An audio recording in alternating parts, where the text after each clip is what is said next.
She wasn't supposed to be there. Not at midnight. Not in a snowstorm. And definitely not 7 months pregnant, pressed against the cold limestone wall of his building like she was trying to disappear into it.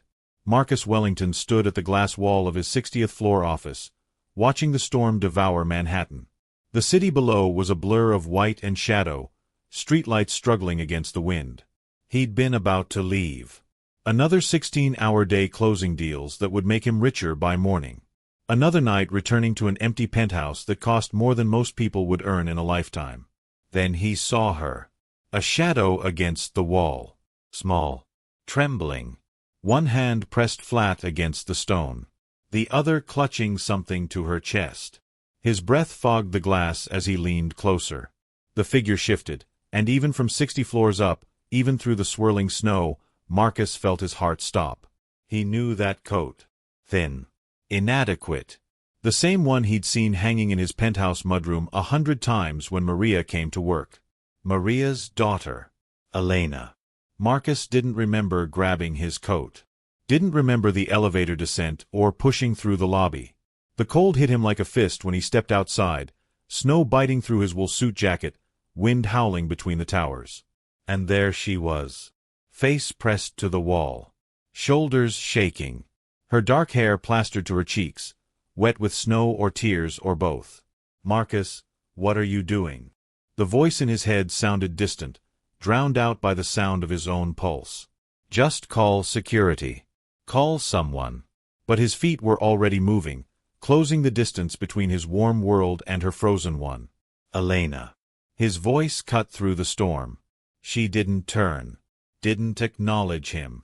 Just stood there, one hand on the wall, the other wrapped around her swollen belly. He said her name again, louder this time. Elena. She flinched.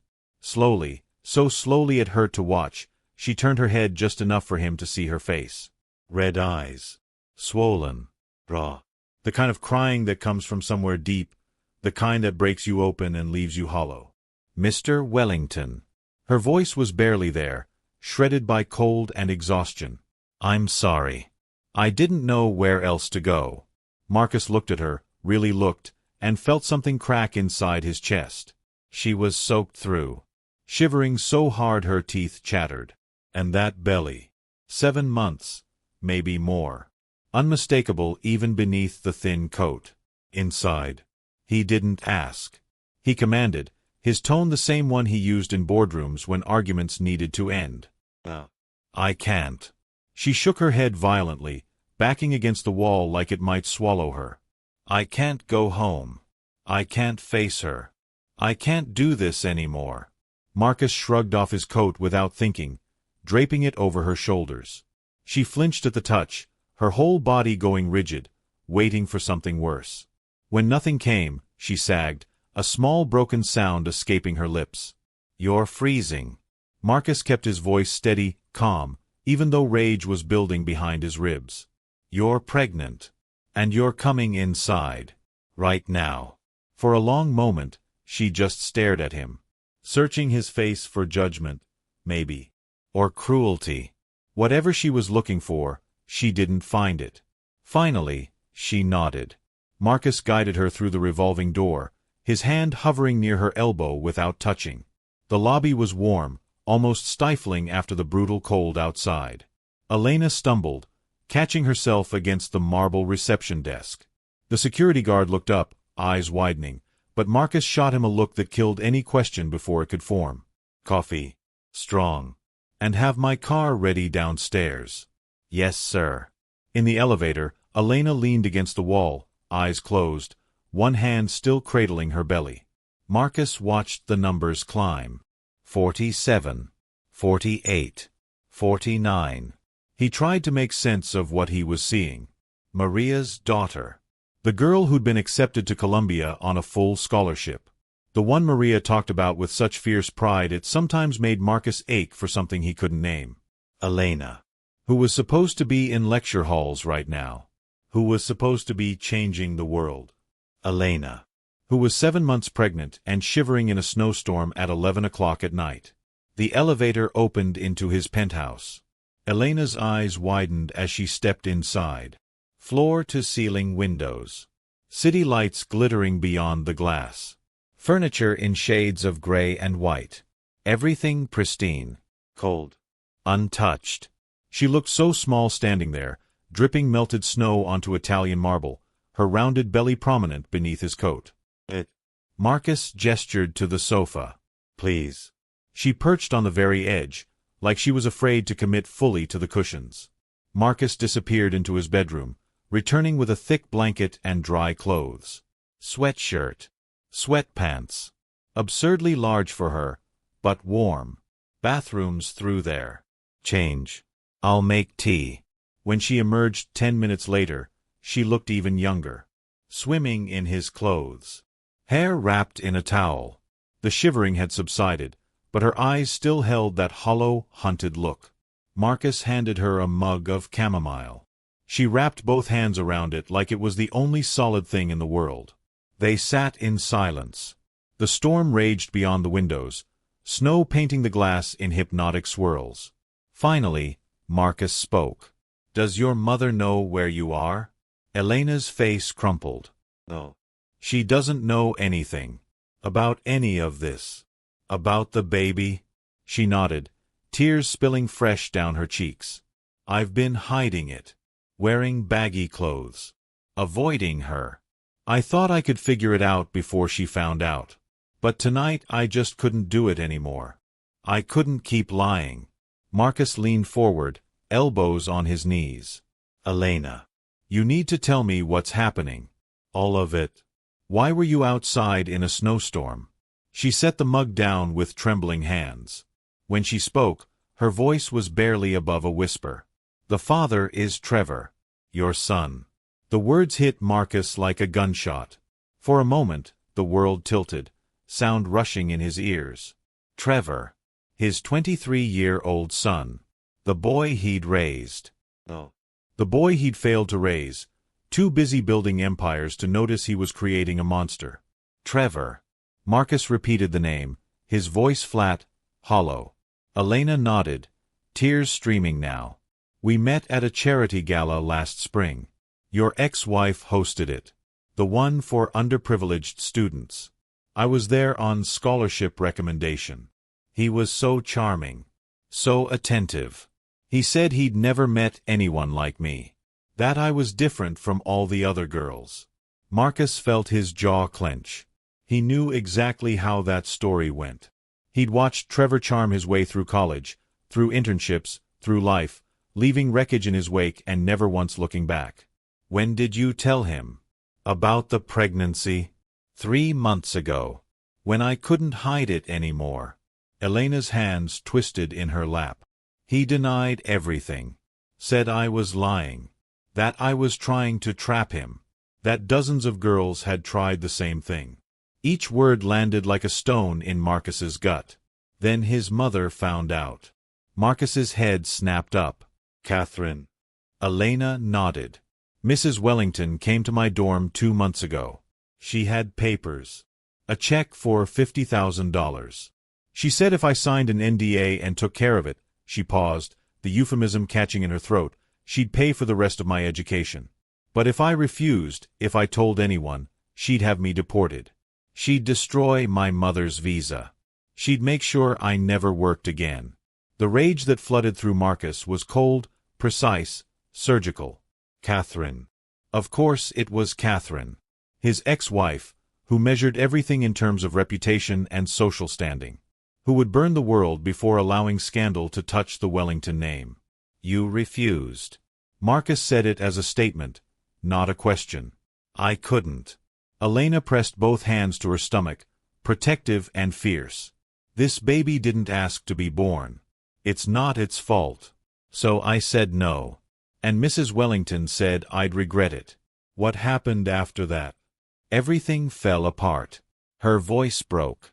My scholarship was mysteriously revoked. Budget concerns, they said. My campus housing was reassigned. I've been staying with friends, couch surfing, but everyone's leaving for winter break and I had nowhere to go. I thought maybe if I came here, if I could just see your building, I could figure out what to do. But then I just couldn't move. I was so cold and so tired and so scared. She dissolved into sobs, her whole body shaking. Marcus moved without thinking, sitting beside her, pulling her into his arms the way he should have done for Trevor 1,000 times but never had. She clung to him, this girl who should have been in lecture halls and libraries, not crying in a stranger's penthouse, pregnant and abandoned. "I'm sorry," she gasped between sobs. "I'm so sorry. I didn't want to burden anyone. I just didn't know what else to do." "Stop." Marcus's voice was gentle but firm. "You have nothing to apologize for. Do you understand me?" "Nothing." Elena pulled back, looking up at him with eyes so full of pain it made something crack open in Marcus's chest. "But he's your son. And I'm nobody. I'm the housekeeper's daughter who got pregnant and stupid and—" "You," Marcus interrupted, "are a brilliant young woman who was manipulated and abandoned by people who should have protected you. That is not your failing. That is theirs." He stood, pacing to the window, his hands clenched into fists. Beyond the glass, the city glittered, indifferent to the human wreckage unfolding in its towers. He thought of Trevor, smirking and careless. He thought of Catherine, cold and calculating. He thought of all the years he'd spent building wealth while his family rotted from the inside out. "Where's your mother tonight?" "Visiting her sister in New Jersey. She'll be back tomorrow." Marcus nodded slowly, his mind already working through logistics, contingencies, battles that would need to be fought. "Here's what's going to happen. You're staying here tonight. In the guest room. Tomorrow, we're calling a doctor. Someone I trust. We're making sure you and the baby are healthy. Then we're sitting down with your mother and we're telling her everything. Together. Mr. Wellington, I can't." "Yes, you can." Steel entered his voice now. "And after that, we're dealing with Trevor and Catherine. Because what they did to you," his voice went dangerously quiet, "what they did to you is not going to stand. Not while I'm breathing." Elena stared at him, something like hope flickering in her exhausted eyes. "Why are you helping me?" The question hung heavy between them. Marcus was quiet for a long moment, thinking of his own mother. A cleaning woman who'd worked herself to exhaustion so he could escape poverty. Thinking of Maria, who'd worked tirelessly in his home while sending every dollar back to family in Guatemala. Thinking of the boy he'd been once, before the money and the power, when he'd still remembered what it meant to be human. Because someone should have. "And I'm done being the kind of man who looks the other way." He showed her to the guest room. A space she'd probably cleaned 100 times when helping her mother. She stood in the doorway, small and lost in his oversized clothes, one hand resting on her belly. "Mr. Wellington." "Marcus."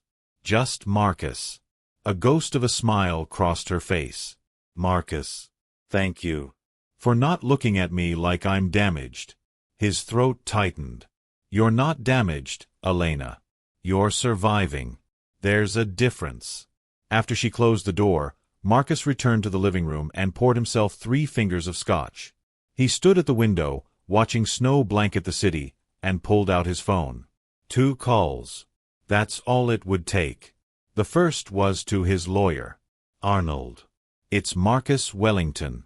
I need you in my office first thing tomorrow. And bring every contract you have on file for Trevor Wellington and Catherine Morrison Wellington. Every single one."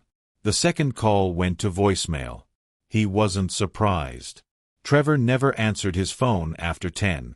Too busy at whatever club or party occupied his empty existence. "Trevor. It's your father. We need to talk. Tomorrow. My office. 10 sharp. This isn't optional." He hung up and down the scotch in one burning swallow. Through the guest room door, he could hear soft crying. The sound muffled but unmistakable. Marcus closed his eyes, anger and guilt warring in his chest. He'd built an empire. He'd amassed a fortune.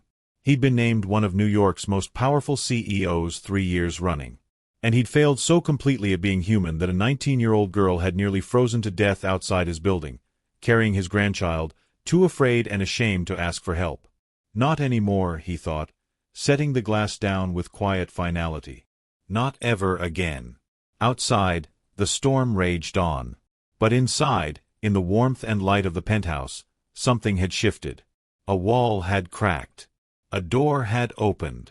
And Marcus Wellington, billionaire and absentee father, was finally painfully about to become the man he should have been all along.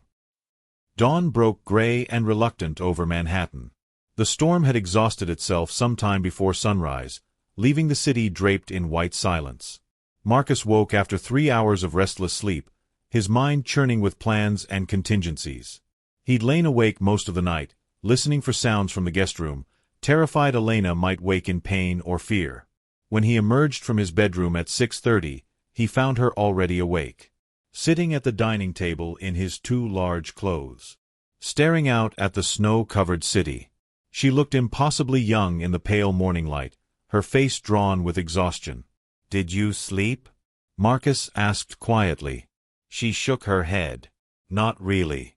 Every time I closed my eyes, I kept seeing." She stopped, swallowing hard. "It doesn't matter." Marcus moved to the kitchen, pulling out eggs, bread, butter. "When was the last time you had a proper meal?" Elena's silence was answer enough. He cooked without speaking, the rhythm of it meditative.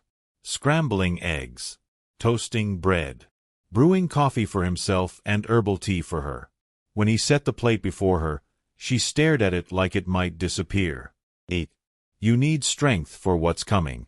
She picked up the fork with trembling hands, taking small careful bites as if afraid of taking too much. Marcus watched her, something twisting in his chest.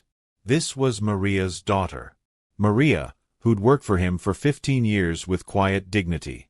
Maria, who'd never asked for anything beyond a fair wage and respect. Maria, who was going to walk into a nightmare when she got home. "What time does your mother's bus get in?" "Around 4 this afternoon." Elena set down her fork, appetite clearly gone despite having eaten only half. "Mr. Wellington." "Marcus. Maybe I should just tell her alone. This isn't your problem. It became my problem the moment my son abandoned you. The moment my ex-wife threatened you." His voice hardened. "And it's my responsibility to make it right." His phone buzzed on the counter. A text from his assistant. "Trevor confirmed for 10. Didn't sound happy. Good, Marcus thought grimly. Uncomfortable was exactly where Trevor needed to be. At 9:30, the penthouse intercom buzzed. Marcus answered. "Mr. Wellington, this is Dr. Chen. I'm here. Send her up." Dr. Sarah Chen arrived with a warm smile and a portable medical kit. Marcus had called in a favor, asking her to come to the penthouse rather than making Elena navigate a hospital. She was discreet, compassionate, and one of the best obstetricians in the city. "Elena, this is Dr. Chen. She's going to make sure you and the baby are okay." Elena's eyes darted between them, wary but exhausted enough not to fight it. Dr. Chen's gentle demeanor put her slightly at ease. "Let's take a look, sweetheart. Make sure everything's healthy in there." The examination took 40 minutes. Marcus waited in the living room, pacing. When Dr. Chen finally emerged, her expression was gentle but serious. "Physically, she's okay. The baby's heartbeat is strong. But Marcus," she lowered her voice, "she's malnourished. Dehydrated. Her blood pressure is elevated, likely from stress. She's been living rough for weeks, maybe longer. Another few days and..." She didn't finish the sentence. She didn't need to. "What does she need?" "Rest. Nutrition. Prenatal vitamins. Stability." Dr. Chen met his eyes. "And probably therapy. The trauma of what she's been through, abandonment, coercion, homelessness while pregnant, that leaves marks that don't show up on ultrasounds." After Dr. Chen left, Marcus found Elena sitting on the guest bed, hands resting on her belly, staring at the ultrasound photo. When she looked up, her eyes were wet. "The baby's okay," she whispered. "After everything, the baby's okay. You're both going to be okay," Marcus said firmly. "I give you my word." At 10 sharp, Marcus's office phone rang. His assistant's voice was clipped. "Mr. Wellington, your son is here. Send him in." Trevor Wellington strode through the door like he owned the world. which technically he partly did, being heir to a substantial portion of Wellington Industries. He was handsome in that effortless way of the very wealthy. Perfectly tousled dark hair. Designer stubble. A cashmere coat that cost more than most people's monthly rent. This better be good, Dad. Trevor sprawled in a chair without invitation. I had plans. Marcus studied his son from behind his desk. When had this happened? When had Trevor become this stranger, this hollow replica of privilege and entitlement? He'd been a sweet boy once, hadn't he? Before the divorce, before the boarding schools, before Marcus had let work consume everything. No. That was a lie, he told himself. Trevor had always been this way. Marcus had simply been too absent to notice, too willing to let wealth and Catherine's social climbing fill the gaps where parenting should have been. We need to talk about Elena Vasquez. The change in Trevor was instant. His practiced nonchalance shattered, replaced by something uglier. Wariness mixed with defensive anger. Who? Don't insult both of us with lies. Marcus's voice was ice. Maria's daughter. The Columbia student you got pregnant and then abandoned. Trevor's jaw tightened. So the little gold digger got to you. Figures. How much did she ask for? Whatever it is, I'll double it if you make her go away.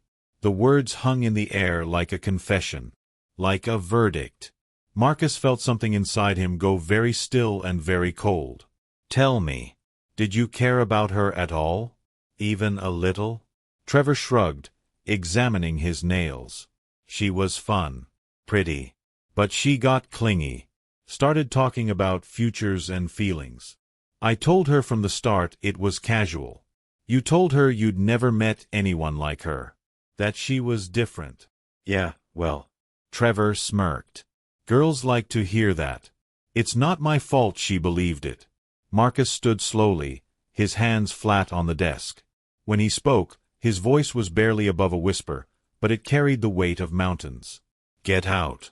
Trevor blinked. What? Get out of my office. Out of my building. Out of my life. Dad, come on.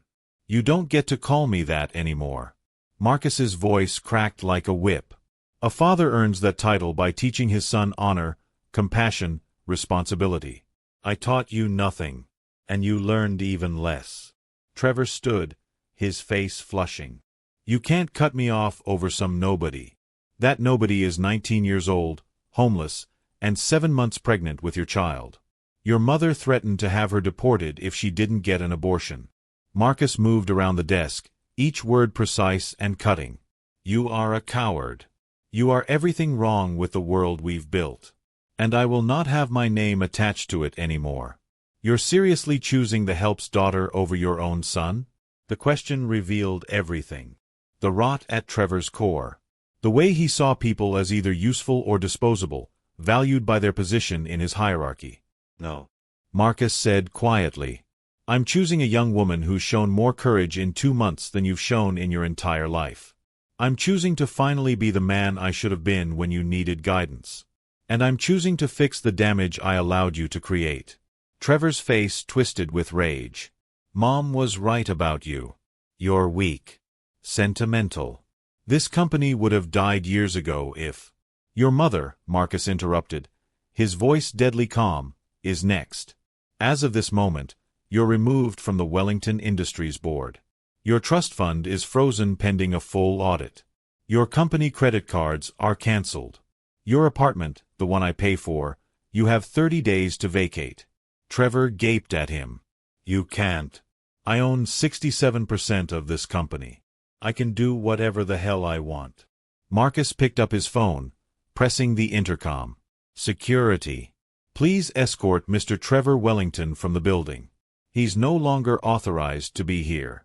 As security arrived, Trevor's shock curdled into venom. You'll regret this. When you're old and alone, you'll remember this moment. You'll remember that you chose a nobody over your own flesh and blood.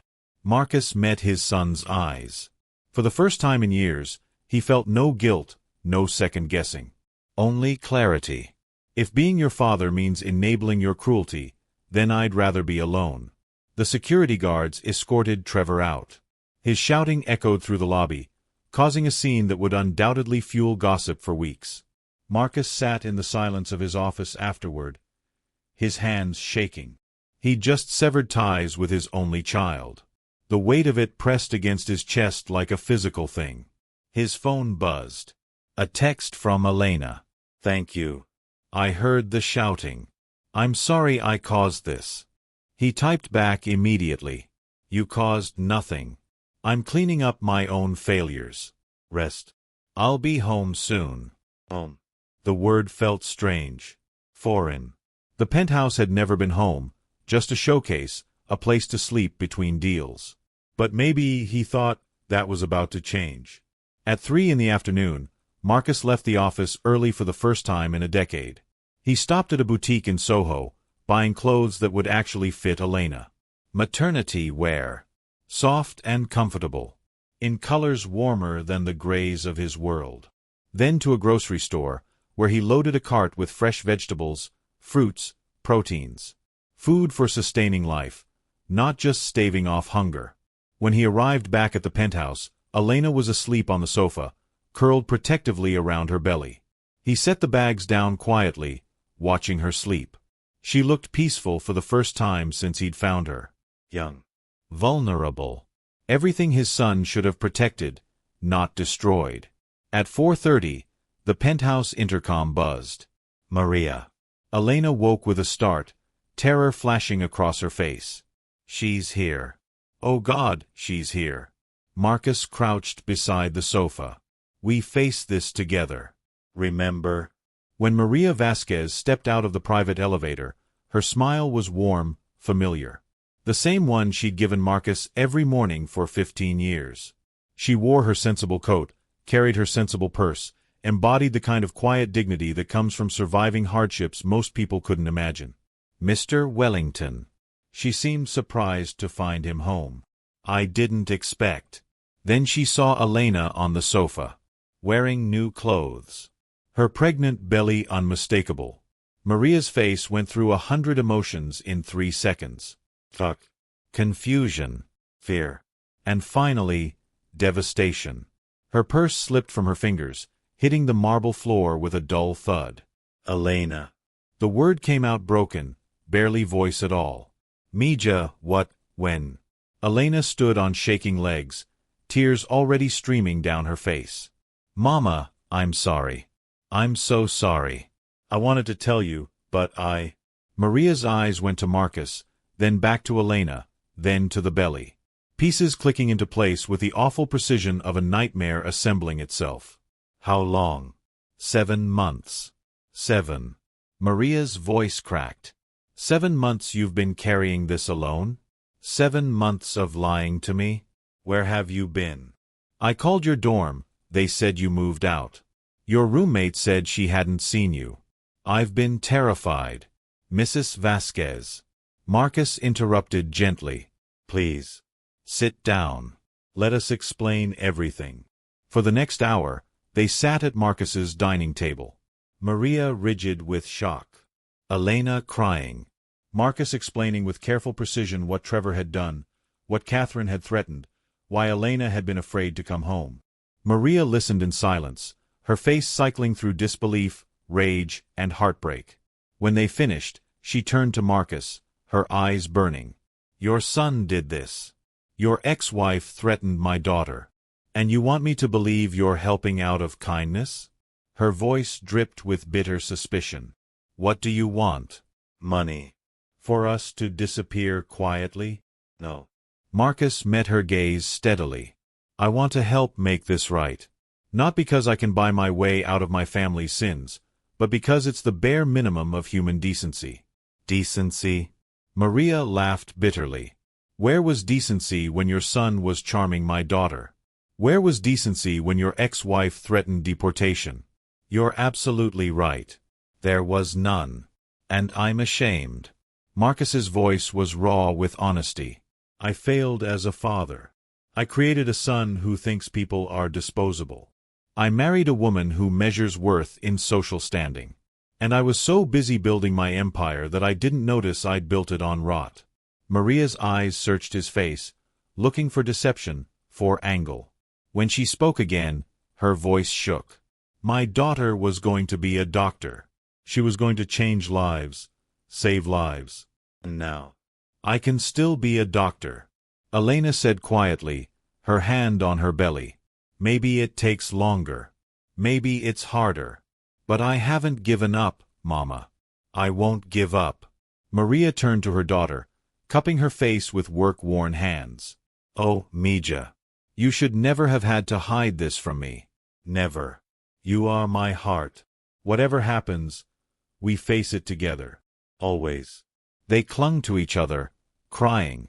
Marcus turned away to give them privacy, his throat too tight for words. After the storm of emotion passed, Maria dried her eyes and looked at Marcus with the practical assessment of someone who'd survived worse. So what happens now? Now, Marcus said, Elena and the baby get proper medical care. Elena stays here, both of you stay here, until we figure out housing. I have properties that sit empty. One of them should be yours. We don't need charity. It's not charity. It's restitution for what my family did to yours. He held up a hand before she could protest. And Elena's medical school? I'll fund it. Tuition, living expenses, childcare, whatever it takes. That scholarship she lost? We both know why. I'll make sure she has better. Elena shook her head violently. I can't accept that. It's too much. I won't be bought. You're not being bought. You're being given what you should have had all along. Marcus's voice gentled. Elena, you did nothing wrong. You fell in love with the wrong person. That's not a crime worthy of having your future destroyed. Maria studied him for a long moment. Finally, she asked, why? Really? Why do you care? Marcus was quiet, gathering words for a truth he'd never spoken aloud. My mother cleaned houses to put me through school. Rich people's houses. She worked until her hands bled so I could have what she never did. When I made my first $1 million, she was already gone. I never got to show her that her sacrifice mattered. That I remembered where I came from. He looked at Maria, then Elena. Maybe I can't save everyone, but I can save you. And maybe that's how I start remembering who I was supposed to become. The silence that followed was heavy but not hostile. Something had shifted. Not trust, not yet, but the possibility of it. Maria finally nodded once, decisive. Okay. We stay temporarily. But I keep working. I don't take handouts, Mr. Wellington. Marcus. And I wouldn't expect anything less. That night, after Maria and Elena had settled into the 2 guest rooms, Marcus stood at his window watching the city lights. His phone buzzed. A text from Catherine, venomous and threatening, promising legal war. He deleted it without reading past the first line. Tomorrow would bring battles. Lawyers, depositions, the media circus when word got out. Trevor would fight the disinheritance. Catherine would weaponize every society connection she had. But tonight, for the first time in 20 years, Marcus's penthouse felt like more than a showroom. He could hear soft voices from the guest wing. Maria and Elena talking quietly, healing tentatively.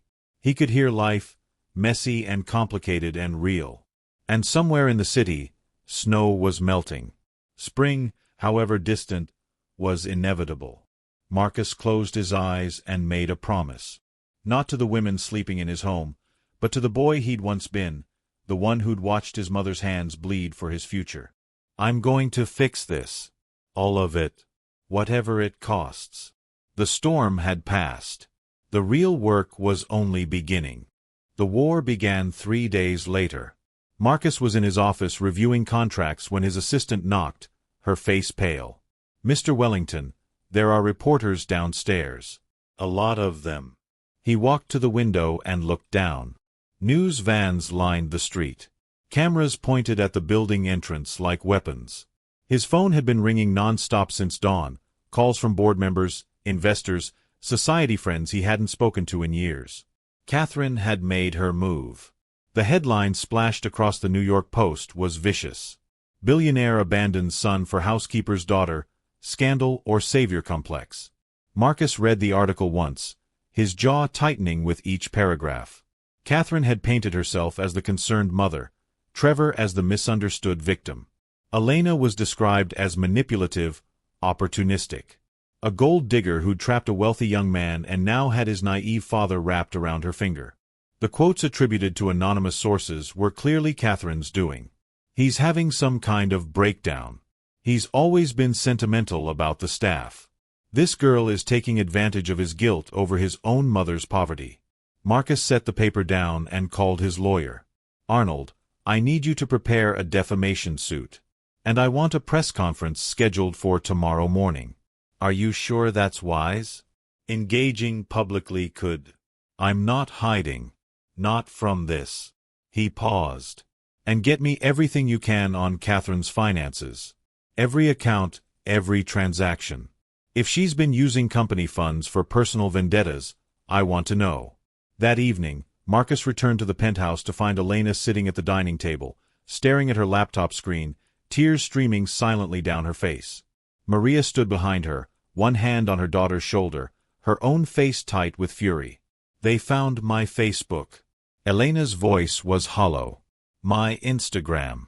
People are messaging me, calling me a whore, a leech, saying I should. She couldn't finish. Marcus crossed the room in 3 strides, gently closing the laptop. You're not reading any more of that. Do you understand? Not one more word. But they're right. Elena looked up at him, her eyes red and swollen. Maybe I am just causing trouble. Maybe I should just disappear and... Stop. Marcus crouched in front of her, his voice firm but gentle. They're trying to make you doubt your own worth. That's what powerful people do when they're afraid of the truth. They try to destroy the person telling it. Don't let them. Maria's voice was tight. How do we fight this? We don't have money for lawyers. We don't have connections. How do we fight people like your ex-wife? We fight with the truth. Marcus stood. And tomorrow, the truth starts speaking louder than their lies. The press conference was scheduled for 10 in the morning. Marcus's PR team had advised against it, warned him that going public could backfire spectacularly. But he'd made his decision. He arrived at the Wellington Industries headquarters early, while the city was still waking up. The conference room was already filling with reporters, cameras, the sharp electric buzz of anticipation. This was blood in the water. A billionaire family tearing itself apart. The kind of story that sold papers and crashed websites. Marcus stood backstage, adjusting his tie. His assistant approached nervously. Sir, your ex-wife just arrived. She's demanding to be allowed to speak. Deny her entry. This is private property. If she wants to make a statement, she can hold her own press conference. At exactly 10 o'clock, Marcus walked onto the small stage. Flashbulbs exploded. Questions erupted from the crowd, overlapping into noise. He raised a hand. Silence fell gradually, reluctantly. Thank you for coming. I'm going to make a statement, and then I'll take a few questions. Marcus's voice was steady, calm, the same tone he used when announcing quarterly earnings.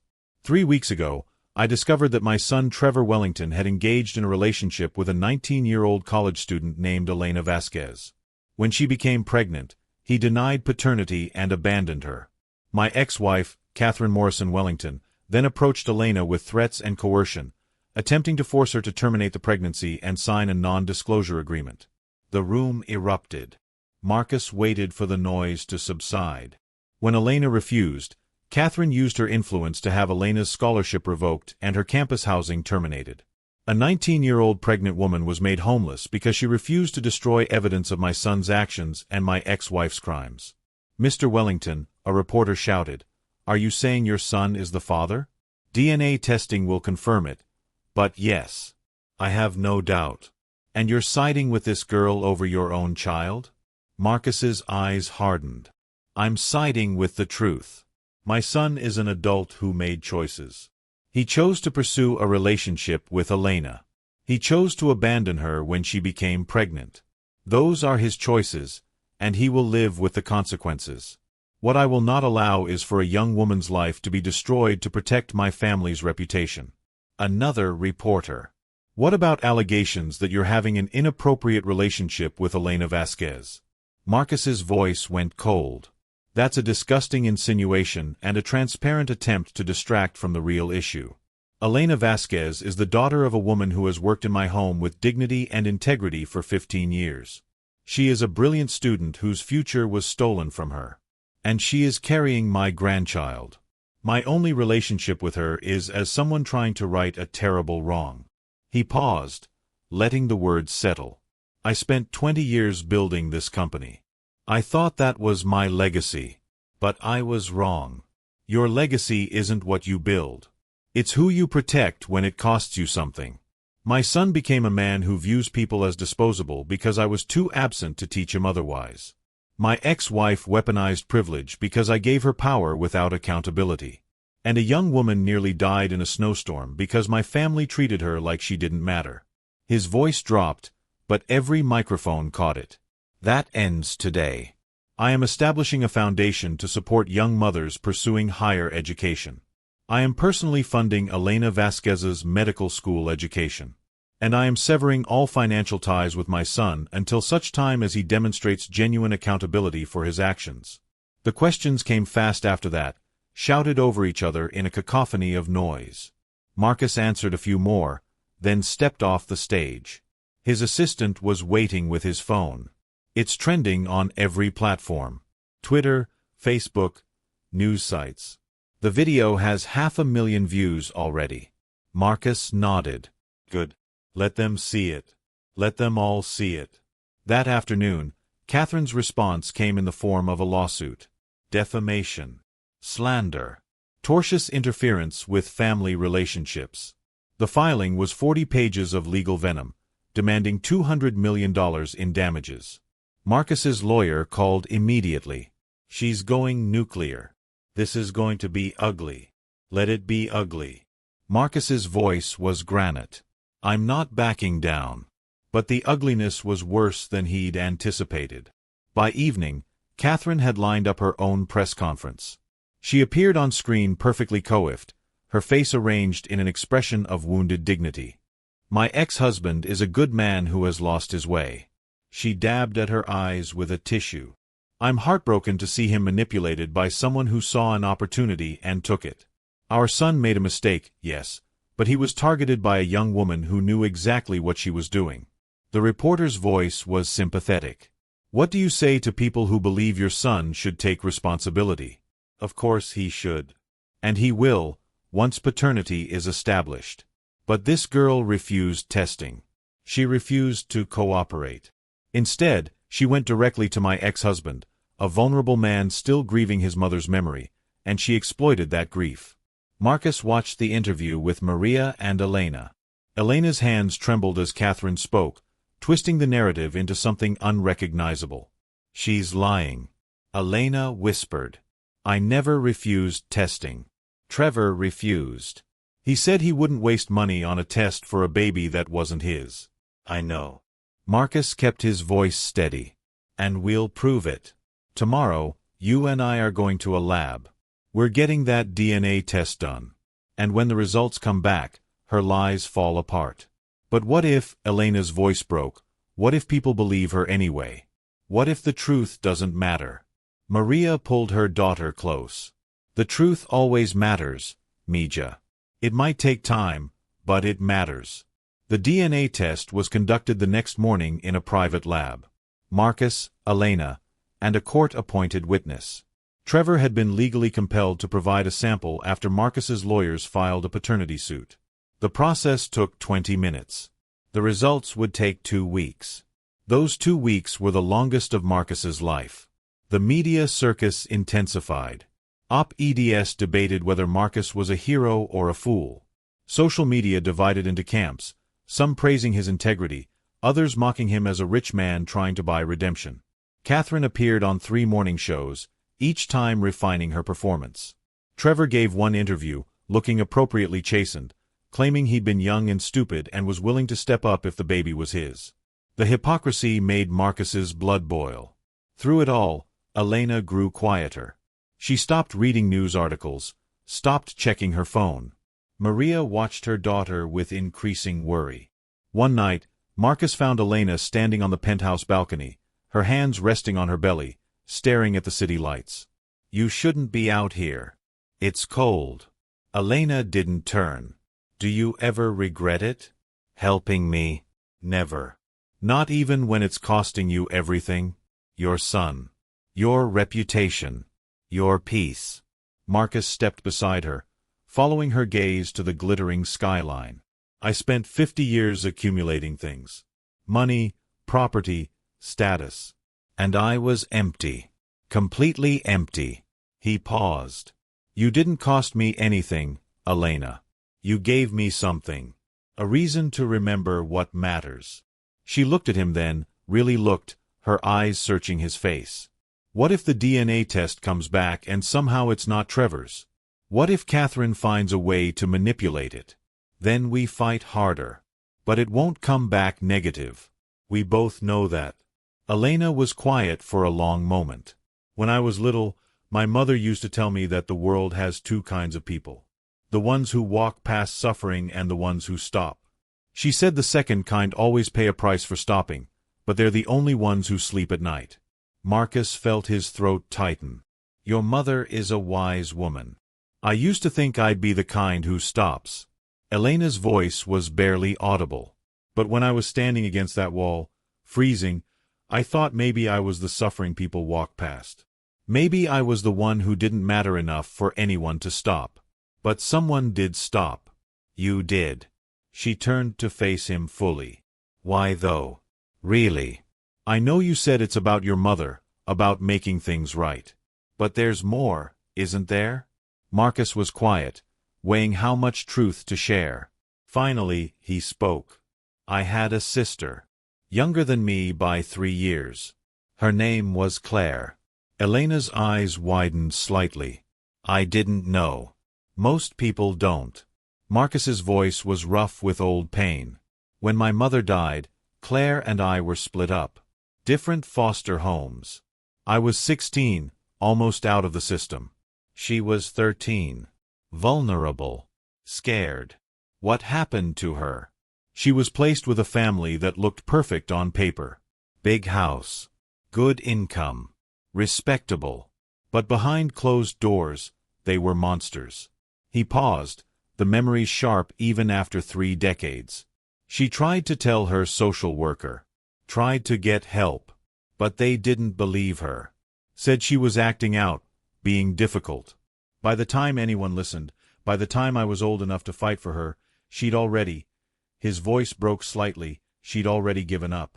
Elena's hand went to her mouth. "Oh God." She took her own life 2 weeks before her 16th birthday. Marcus's eyes were dry, but his voice carried the weight of decades. "I was in college by then, working 3 jobs, trying to build something. I thought if I could just make enough money, get enough power, I could go back and save her. But I was too late, Marcus." Elena's voice was thick with tears. "I'm so sorry." He shook his head. "The point is, I know what it looks like when the system fails someone. I know what it sounds like when someone is telling the truth and no one believes them. And I swore if I ever had the power to stop it from happening again, I would." He met her eyes. "You were Claire's second chance. The one I never got to give her." Understanding dawned in Elena's expression. "That's why you're fighting so hard. Not just for me. For both of you." Marcus's voice was steady now. "Because you deserve what she never got. Someone who believes you.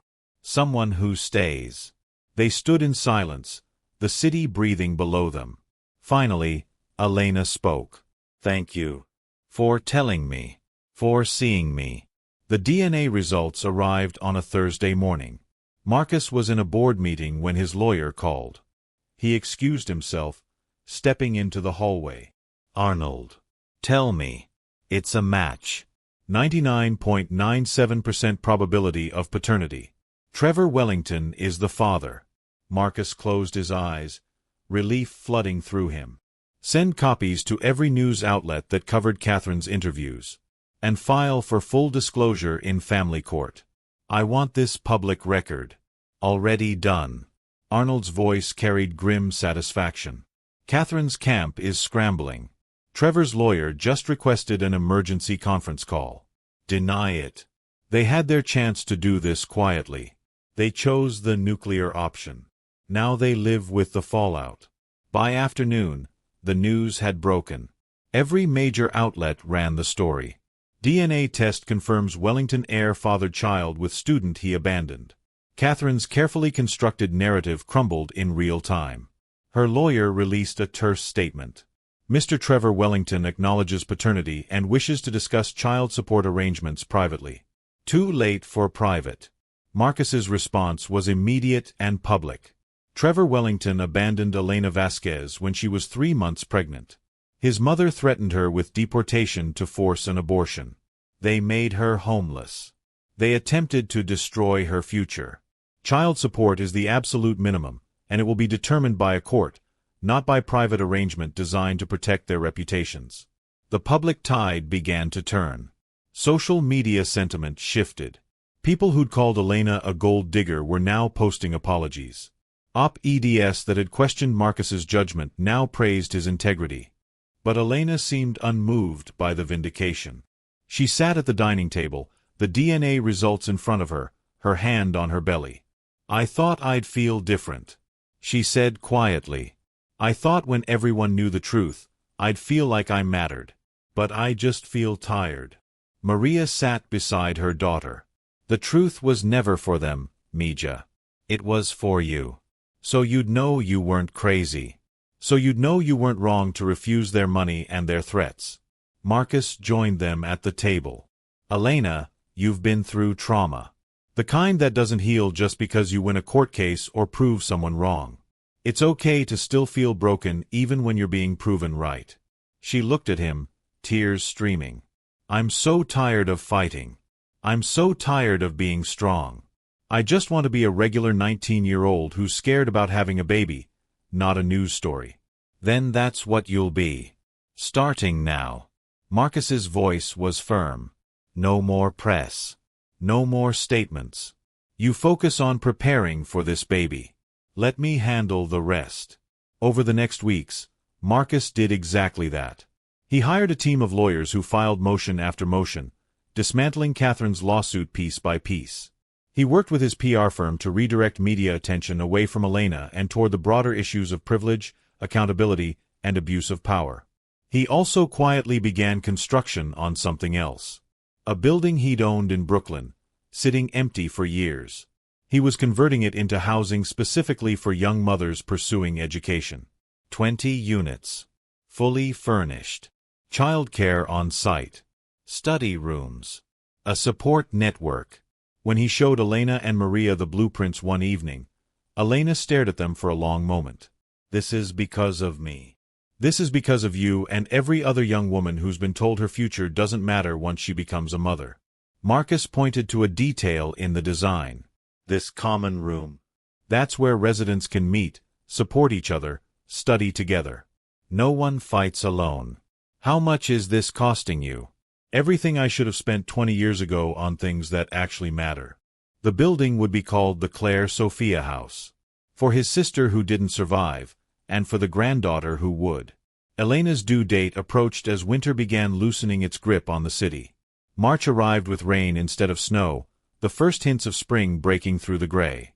She'd grown huge, her movements slow and careful, one hand always resting on her belly. Marcus found himself transformed by the waiting. He worked shorter hours. Came home for dinner. Sat with Elena and Maria in the evenings, assembling baby furniture, folding tiny clothes, preparing for a life that would change everything. One night, as they worked together, Maria spoke quietly. My mother used to say that family isn't always blood. Sometimes it's the people who show up when everyone else walks away. Marcus looked up from the crib he was assembling. I think your mother was right. Elena smiled faintly. So we're family now? The three of us? If you'll have me. Marcus's voice was gruff with emotion. I know I'm not young. I know I failed my own son. But if you're willing to let me try to be a better grandfather than I was a father, I'd like that. Elena's eyes filled. I'd like that too. The contractions started at 2 in the morning on a Tuesday. Marcus woke to Maria pounding on his bedroom door. It's time. She's in labor. The drive to the hospital was a blur of red lights and traffic and Elena gasping in the back seat, gripping her mother's hand. Marcus drove with steady hands but a racing heart, navigating the pre-dawn streets with precision born of pure focus. At the hospital, they were ushered into a private room. Dr. Chen arrived shortly after, calm and efficient. Elena's labor progressed slowly through the morning.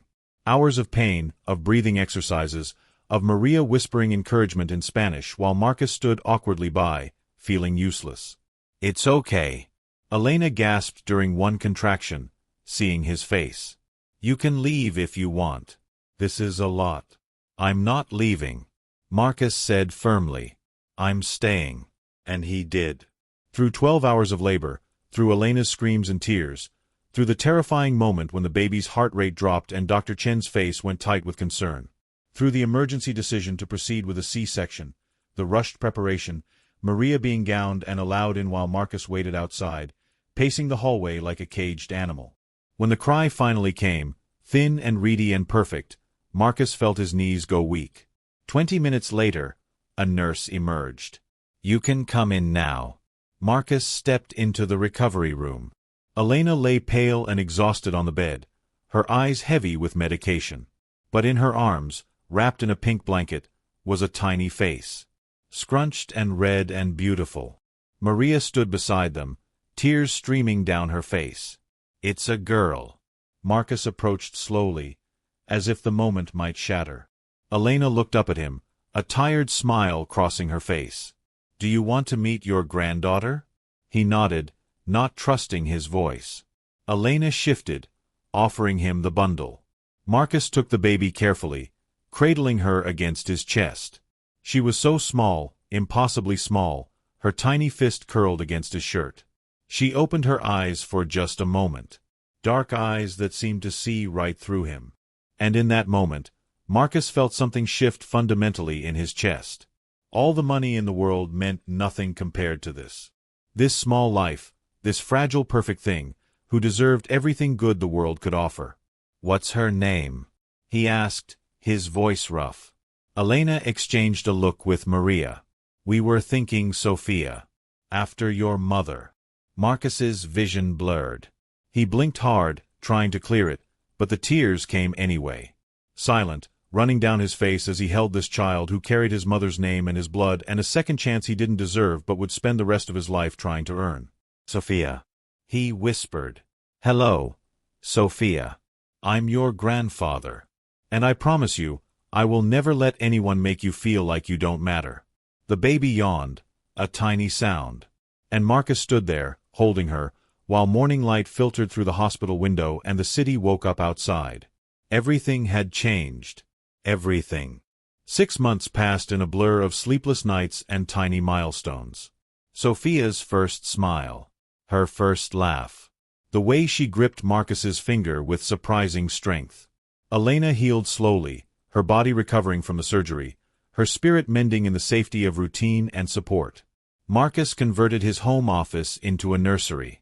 Sophia slept there most nights, Maria or Elena always nearby. The penthouse that had once been cold and sterile was now filled with the chaos of life. Toys scattered across the floor. Bottles in the sink. The sound of a baby crying at 3 in the morning. And Marcus had never been happier. He cut his work hours in half, delegating more to his executive team. He made it home for dinner every night. He learned to change diapers, to warm bottles, to sing lullabies in a voice rusty from disuse. Elena returned to school that fall.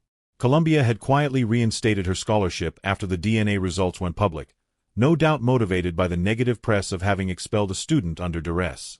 She took morning classes while Maria watched Sophia, then came home to study while Marcus took over baby duty.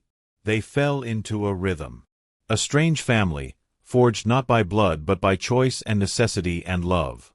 Trevor tried to contact them 3 times in those 6 months. The first 2 times, Marcus refused the calls. The third time, Elena answered. She didn't tell Marcus what Trevor said. just that it was an apology, of sorts. That he wanted to meet Sophia. That he was in therapy, trying to become someone different. "What did you say?"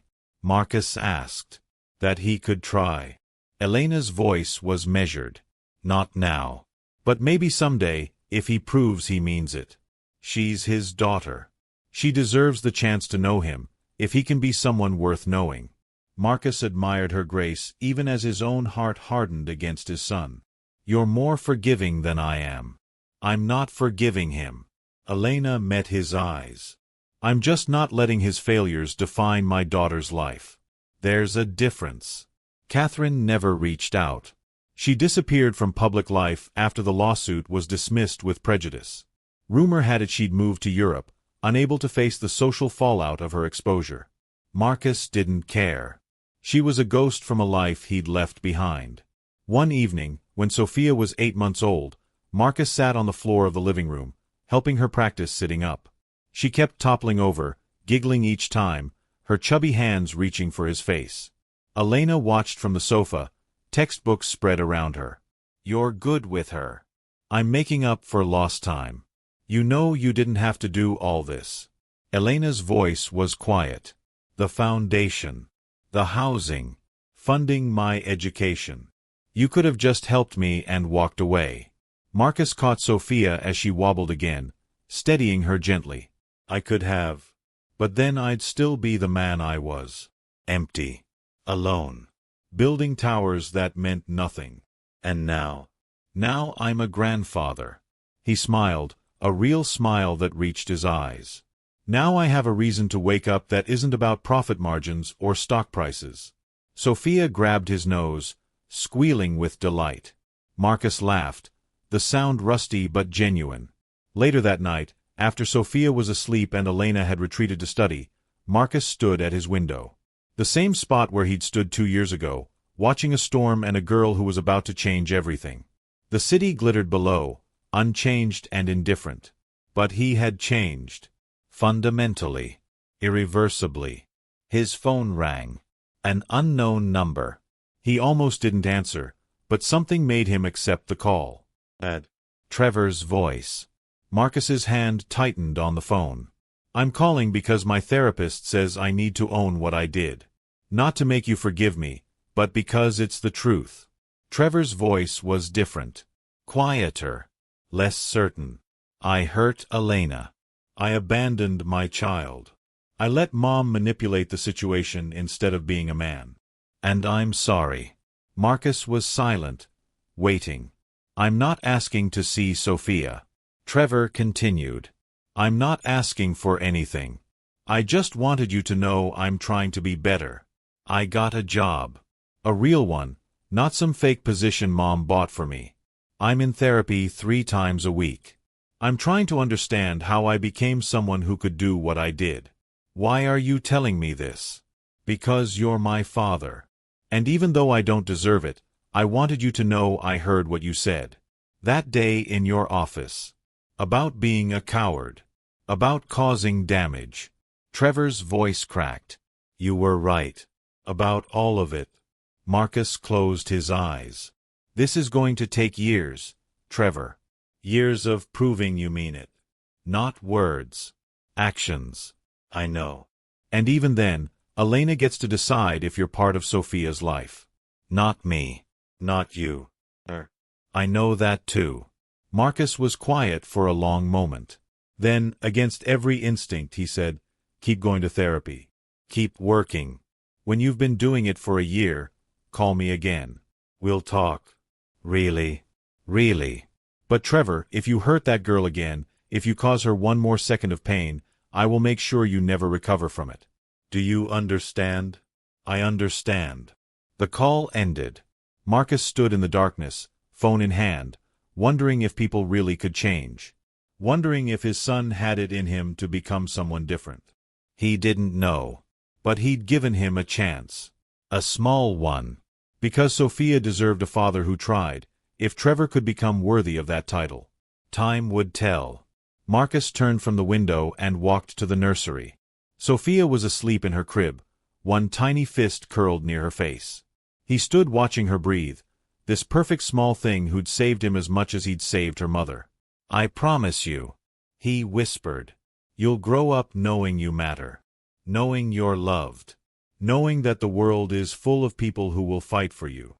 Sophia stirred slightly, a small sound escaping her lips. Marcus reached down, gently touching her hand. Her fingers wrapped around his, that instinctive infant grip that felt like trust made physical.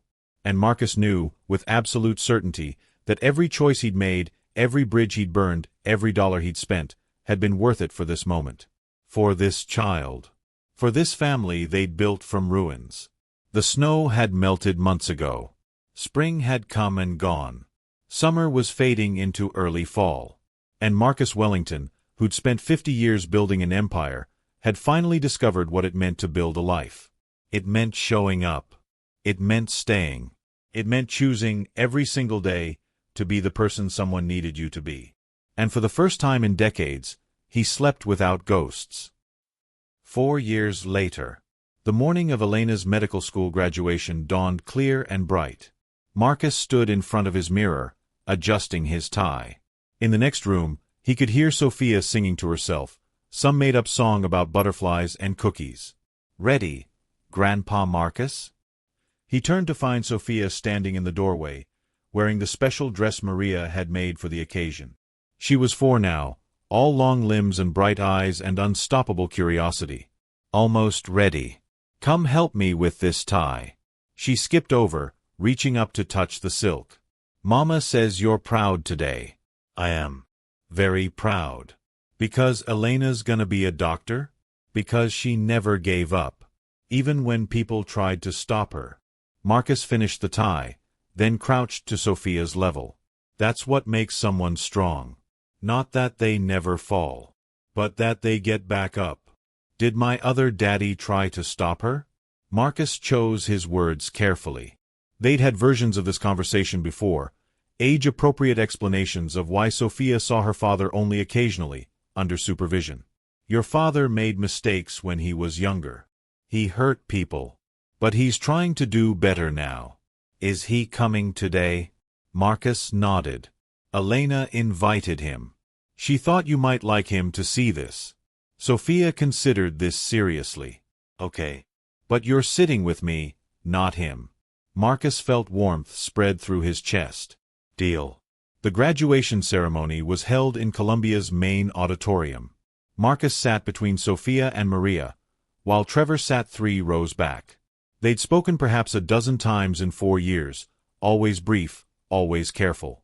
Trevor had kept his word, staying in therapy, working a legitimate job, proving through consistent action that he was changing. Last year, family court had granted him supervised visitation rights. Once a month, he spent an afternoon with Sophia, always with a social worker present. The visits were awkward, tentative, but Sophia seemed curious about this man who shared her dark eyes and brought her carefully chosen books. Elena had been the one to suggest it. She'd sat Marcus down one evening and said, simply, "I don't want Sophia to grow up wondering. If he's really trying to be better, she deserves the chance to know him." But slowly, carefully. Marcus had respected her decision even as every protective instinct screamed against it. Now, watching Elena walk across the stage in her cap and gown, hood marking her as Dr. Elena Vasquez M.D., Marcus felt tears prick his eyes. Maria was crying openly. Sophia bounced excitedly, waving even though Elena couldn't see her yet. When Elena was called to give the student address, chosen by her class for the honor, the auditorium fell quiet. She stood at the podium, looking small despite the degree she'd earned, and began to speak. 4 years ago, I was homeless and pregnant, told by powerful people that my life was disposable. That my future didn't matter. That I should disappear quietly and let them continue as if I'd never existed. Her voice was steady, clear, carrying to every corner of the room. I'm standing here today not because I was stronger than them, but because someone chose to believe me when it would have been easier not to. Someone chose to fight for me when it cost him everything. Someone chose to see my humanity when the world told him I was just a problem to be solved. She paused, her eyes finding Marcus in the crowd. My grandfather once told me that the measure of a person isn't what they build, it's who they protect when no one's keeping score. Today, I'm not just receiving a medical degree. I'm receiving proof that when someone believes in you, when someone refuses to let you become invisible, you can survive anything. Sophia whispered loudly, "That's us, Grandpa. She's talking about us." Marcus couldn't respond, his throat too tight. Elena continued. To every person in this room who has ever been told they don't matter, that their dreams are too big, that their circumstances define their worth, I want you to hear this. You matter. Your life has value that no one can take away. And there are people in this world who will fight for you if you let them. The applause when she finished was thunderous. Sophia jumped up and down, clapping so hard her hands must have hurt. Maria sobbed. And Marcus sat very still, overwhelmed by the weight of it all. Afterward, outside in the sunshine, Elena found them. She pulled off her cap, her hair spilling loose, her smile so bright it hurt to look at directly. "We did it. You did it." Marcus corrected. "All I did was show up." Showing up was everything. Elena pulled him into a hug, and he held on tight, this young woman who'd become like a daughter, whose courage had saved them both. When she pulled back, Trevor was standing nearby, awkward and uncertain. Elena noticed, her smile dimming slightly but not disappearing. "Trevor, I'm glad you came. I wouldn't have missed it." Trevor's voice was quiet. "Congratulations, Dr. Vasquez." "Thank you." Sophia tugged on Elena's gown. "Can I wear this? When I'm a doctor too?" Elena laughed, crouching down. "You can wear one exactly like it. When you earn it. I'm gonna be a doctor like you," Sophia announced confidently. "And help people. I believe you will." Marcus watched this moment, this intersection of past and future, pain and healing. Trevor had been coming to therapy for 4 years. He'd completed a substance abuse program Marcus hadn't even known he needed. He'd worked his way up from entry level at a non-profit, earning trust through consistency rather than his name. He wasn't the boy who'd abandoned Elena anymore. But he wasn't yet the father Sophia needed either. He was somewhere in between, trying, stumbling, growing. Maybe that was enough. Maybe that's all any of them could do. Try, stumble, grow. That evening, back at the penthouse, they celebrated with Maria's cooking and sparkling cider and Sophia running in circles until she crashed, asleep on the sofa with frosting on her face. Marcus stood at his window, the same window where this had all begun, and Elena came to stand beside him. "Thank you," she said simply. "For what?" "For stopping. That night in the snow. For seeing me when you could have looked away." Marcus shook his head. "You're thanking me for doing the bare minimum of human decency. Most people don't even do that." Elena's voice was soft. "Most people walk past." They stood in comfortable silence, watching the city lights. "Do you ever wonder what would have happened?" Elena asked. "If you hadn't been working late that night? If you hadn't looked out the window?" Marcus did wonder. Late at night when he couldn't sleep. He wondered about all the versions of the story where he stayed in his warm office, where he called security instead of going outside himself, where he looked away. In those versions, Elena died. Or Sophia was never born. Or the girl and baby survived, but Marcus continued on empty and alone, building towers that meant nothing. "Every day," he admitted. "But then I look at Sophia and I realize that every decision I made, good or bad, led to her. And that makes even the mistakes feel purposeful." "Do you think Trevor will ever be a real father to her?" "I don't know." Marcus was honest. "But I think he's trying. And maybe trying is where real fatherhood starts." "I wouldn't know. I never tried with him until it was too late." "You're trying now. 50 years too late." Elena turned to face him fully. "You saved us, Marcus. You and Maria. You built something real from ruins.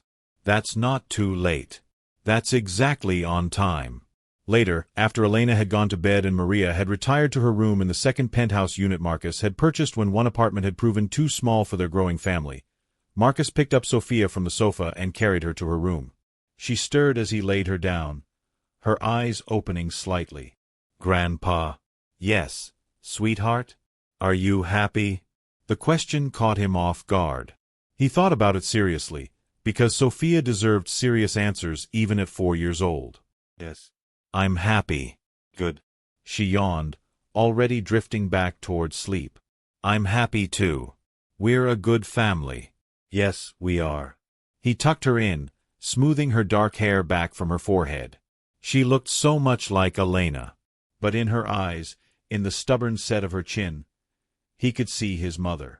The woman who'd cleaned houses so her son could dream bigger. 3 generations of women who refused to be erased. Marcus turned off the light and stood in the doorway, watching her sleep. Tomorrow, the Claire Sophia house would have its ribbon-cutting ceremony. 20 units filled with young mothers pursuing impossible dreams. A community built on the belief that circumstances don't define worth, that one person's courage can spark another's, that showing up matters. Next month, Elena started her residency at Mount Sinai. Pediatrics. Of course. Next week, Trevor had another supervised visit with Sophia. They were going to the aquarium. Marcus would be there, watching from a distance, ready to step in if needed but hoping he wouldn't be. And tonight, Marcus stood in a home that was finally, truly, a home. Filled with people he'd chosen and who'd chosen him back. Built not on blood or obligation, but on the radical act of seeing someone's humanity and refusing to look away. The storm that had brought them together felt like a lifetime ago. But every morning, when Marcus woke to Sophia's laughter or Elena's determined footsteps or Maria's humming in the kitchen, he remembered. He remembered what it felt like to be empty. And he remembered the moment he'd decided to step into the cold. That decision had cost him his son's respect, his ex-wife's facade, his comfortable isolation, his unexamined life. That decision had given him everything. He whispered into the quiet apartment, to no one and everyone. Thank you. To Elena, for trusting him when she had every reason not to. To Maria, for forgiving what his family had done to hers. To Sophia, for existing, for laughing, for making every sacrifice feel weightless. To Claire, his sister, whose absence had taught him what presence meant. To his mother, whose bleeding hands had built the foundation for everything he'd become. And to himself, finally, for making the choice that mattered. For stopping. For staying. For building something that would outlast him. Marcus turned from Sophia's door and walked to his own room. Tomorrow would bring new challenges. Trevor might fail. Catherine might resurface. The foundation might struggle. Life was never simple, never clean, never finished. But tonight, in this moment, Marcus Wellington was exactly where he was supposed to be. Not in a glass tower counting money, but in a home full of people who knew his name and loved him anyway. And that, he thought as sleep finally claimed him, was worth more than every empire he'd ever built. The storm had passed. The light had stayed. If this story moved you, if it made you think about the people you walk past every day, about the suffering we choose to see or ignore, then let it do more than just entertain. Let it change something. Drop a comment and tell me about a time someone stopped for you when they didn't have to, or about a time you stopped for someone else. Those stories matter. They remind us we're not alone in this world. Hit that like button if you believe people deserve second chances, both the ones who were hurt and the ones who caused harm but chose to grow. And subscribe to Untold Desires by Mr. Lewis, because every week we bring you stories that don't just pass the time, they challenge you to be better, to love harder, to see the humanity in people the world tries to make invisible. Remember this. The storm will always come. You get to decide if you step into it or stay safe while someone freezes. Choose courage. Choose compassion. Choose to be the person who stops. Because that choice, that's the only legacy that ever really mattered.